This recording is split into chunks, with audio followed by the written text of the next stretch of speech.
welcome. Thank you for coming on a Saturday night. Yeah. I think that you should start by saying a little bit about your history of the love of chairs, because I could say a few things too. Okay. I try. Well, I've been involved in chairs for a very long time. I think the first time I really thought seriously about it is when I met Charles Eames. That was when I was 16 years old, so imagine a very, very long time ago. And later, when I joined the company, maybe it was not love at first sight, but it developed, because I thought whatever I do, I have to get deeply into it and make it more just a business, because I was not that interested in business. So in the beginning of the 80s, I started to collect chairs, and after a while didn't know where to put the chairs, and that led to asking Frank Gehry to do a building, the Vitra Design Museum. That's the norm. You collect chairs and then you ask Frank Gehry to design a what else can museum. You do? Right. That's right. Without problem. And then that became the Vitra Design Museum, and then the museum developed into a general design museum, not just a chair museum. So the chairs had to be going back into storage, and there were more and more, thousands. And on June 3, actually, we'll open the Vitra Show Depot on our campus, and there, for the first time, important selection of the chairs will be seen by the public. And it's a new building. Who designed the building? By Herzog Dömeron. I don't know whether you can see that, but that's just the first appetizer of what will. That's incredible. You know, just also on the campus of the Vitra campus, what are the other architects that have built structures there are? Well, one which makes us particularly sad is Zaha Hadid. It was her first building, and I think you all know she passed away just the other day. And others are Caesar, Alvaro Caesar, Grimshaw. Then there's Sana, Sejima, Herzog Dömeron, Ando. I think that's about them. That's a good selection. That's amazing. I remember when we first walked around the Zaha building, and it looked, I think the firemen had already said, not for us, thank you very much. It was kind of challenging for firemen. It needed a time for them to get used to it. To the design? Yes. Really? But it worked. It did work? Because some people say it didn't work, but they don't know the story. Ah, okay. It did work. It but did. Then the city offered a new professional fire force, because we had these amateur firefighters. They had big bellies that liked to drink beer, but when there was a problem, they were not very fast. And so we switched to the professionals, and they had their own fire station. Oh. And then the fire station was transformed into a general place where we do exhibitions or lectures. Right. So it is a very useful building. But it was totally new in the beginning. It was, as in Zaha's first building, and it was really a masterpiece, which is very rare at an architect's first work, is getting it. But she had been working in her mind for a long, long time. She just couldn't build.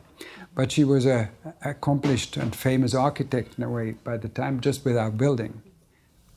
So go back to the chairs for a second. So you make this collection. It's in the museum, and do you have a favorite chair, by the way? Are you allowed to say? No. You don't? Couldn't say that. No. I do. No. No? No. But I know what you say. You do know what I say? No. That's not my favorite chair. I would think this. That is one of the favorite chairs, and that's the Heinz Bütler, which was, Rolf, say a little bit about what that chair is. First of all, when did you start making the miniatures? I guess that's a question that I didn't know either. The miniatures, well, which are so amazing. Charles Eames once said that a chair is architecture that you can hold in your hand. This is even more true for a miniature. Mm-hmm. This is really, you can have several in your hand. No, the idea was to present a collection, and these are really, they are not just toys. They are Yeah. They're very accurate models done in Poland, actually, where you can still find people who have do that kind of work. Right. And they want to represent the true object for all people who don't have all these chairs. I mean, to have that collection is very difficult, but in miniatures it's possible. The chair, in principle, since its very beginning, and since you see chairs in Egyptian times, is always the same. Actually, it's a vertical, a horizontal, and a vertical, and this hasn't changed. But everything else has changed, because it's not just a place to sit down, it's an expression of a time. And so you can make some sort of you can read a culture of a time by its chairs. And I mean, we don't do that now, but every of these chairs represents an aspect of its time. And because they are the same in principle, you can compare, because things that are too different, you cannot compare. So you really can compare and say, that chair we sit on, 1859, the Tonet chair, what does it mean when industrialization takes over and all these things? When a chair, because chairs were a privileged object in the past, and then a mass-produced chair, that was incredible, a part of luxury becoming available to everybody. That was an enormous step, maybe the most important in the history of chairs. So you could read the history through its chairs, actually. Well, when my daughter was small, I was telling stories. One was about chairs. And about a bit more than a year ago, she told me, "Do you remember that story? Why don't you write it down?" And then I thought, oh, that's nice. I write it down. And for her 16th birthday, I wrote it down and made a little booklet out of it, gave it to her, and she was not at all interested. And I was really disappointed. And I totally failed. Here comes my brother. And we've been together in working on chairs for all these years. So I'm very happy that my brother and his daughter Tony is here as well. So I was disappointed. She didn't really care. But my wife said, well, it's a nice little story there. Maybe somebody else wants to read it if our daughter is not that interested. And she suggested to contact Myra. And the Lucky Plucky chairs really has a meaning in the sense that, I always think of inanimate objects as being very courageous for existing and for actually doing what they need to do in this world, and especially chairs that we need to sit on and so forth, or put shoes on. But that there is a certain pluckiness in all of the things around us, and the people and the dogs so I think it's so charming that these chairs have courage, because we all need courage. And by the way, these are the chairs. I mean, this is that famous Tonet 14 chair. But what are the screws on the side there? You want to know the story of the Tonet Yeah, chair? I do. Oh. I do. I mean, I think you should want to know it Okay. too. You're not going to hear it anywhere else. Well, it was indeed. I mean, that's the real one. I mean, these are not completely right, but that was the first really mass-produced chair, and I don't want to go into technical details, but Tonet developed a method to bend the wood in an industrial way, and so that it's probably before the advent of the all-plastic chair, the terrible all-plastic chair. This was the chair most produced of all chairs. Was it cheap? Was it cheap at the time? Was it accessible to people? It was very accessible. It was the correspondent of 3 dozen eggs. I don't know what the eggs were costing at the time, but it was in that. So it was really accessible. It was really accessible. Is it 3 dozen eggs now also? No. It's a shame. No. Rob, I mean, why? things. Well, because that is a technology which is no longer a very effective technology. Things change because now we have plastic chairs, and plastic chairs have been the death of all these kind of things in the mass production. You can still buy it and find it, and it's still wonderful. If you go into a pub or so and see these chairs, it's still very, very charming, but they are no longer a mass-produced product these days. Okay. So these are These are the chairs, and the story is that they are in a house, 8 of them, and it's in a little nice mansion on the river, the Rhine River in Basel, where I live. And they had a very boring life until the owner of the house decides to sell the house and dispose of the old useless chairs by burning them in the big fireplace. And now, look at the response. Oh, Rolf. thank you. Isn't it good? You're going to want to go on a tour of this. That was good. That was very good. But maybe you told somebody to do that. No, I didn't. No? Okay.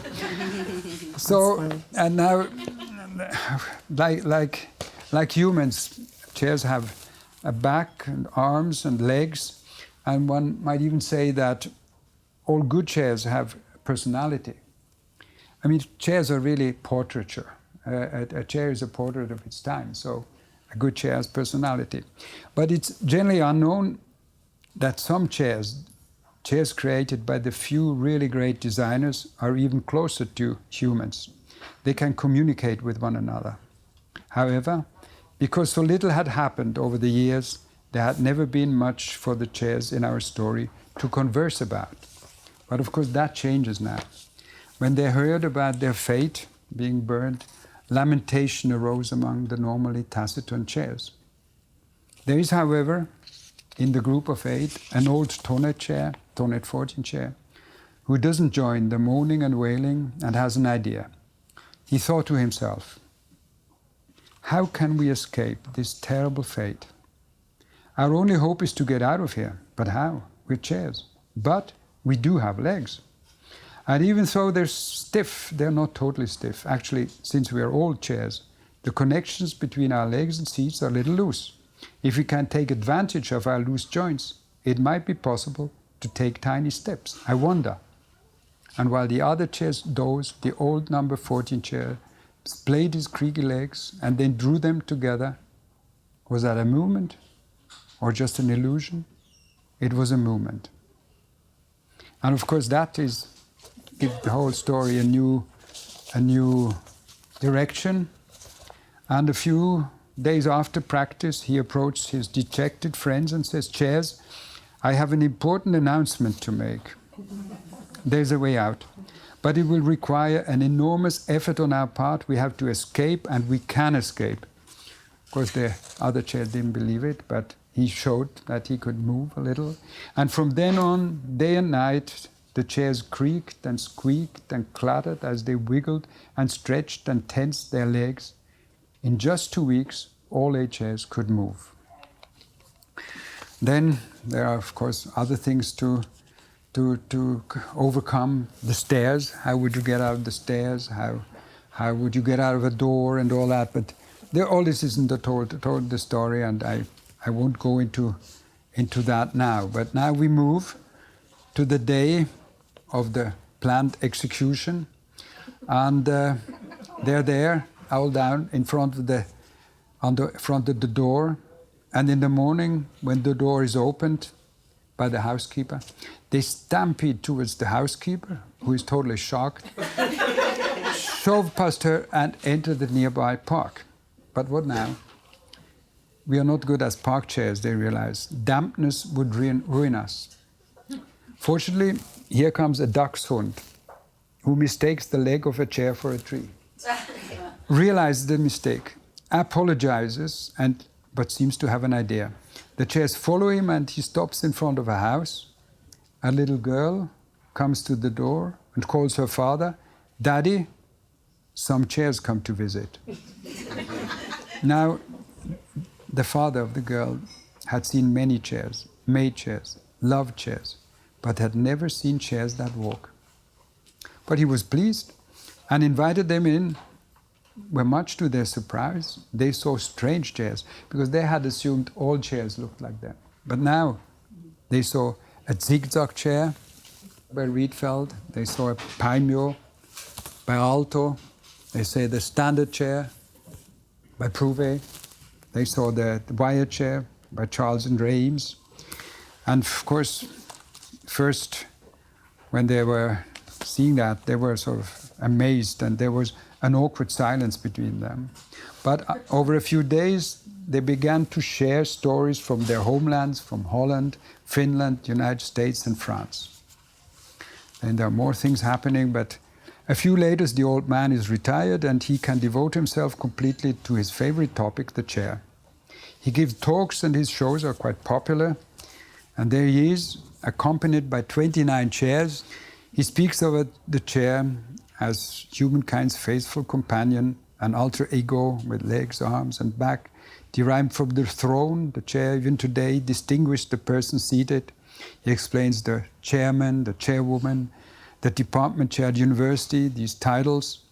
And he talks about what we talked about, that each chair, in a way, though being the same in structure or is a sign, is different, and you can read the time by studying its chairs. But then is the highlight of the show. It's a dance number called The Swinging Tonettes.